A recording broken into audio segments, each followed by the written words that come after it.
Guys, this is not fair.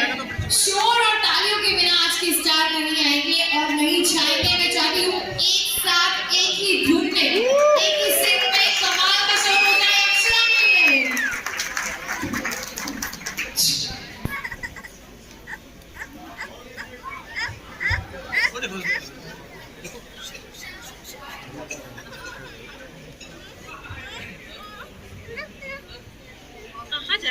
उपस्थित जितनी खूबसूरत you all the beautiful ladies और जितने जेंटलमैन सभी को मेरा प्रणाम।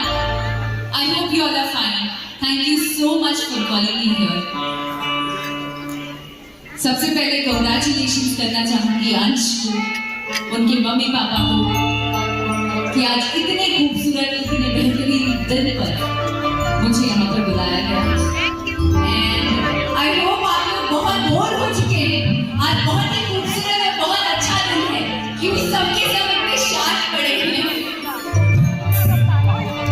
मैं अक्षर जी आपको बताना चाहूंगा कि हमारी फैमिली परफॉर्मेंसेस जब यहाँ पे चल रही थी तो कोई भी एंजॉय नहीं कर रहा था।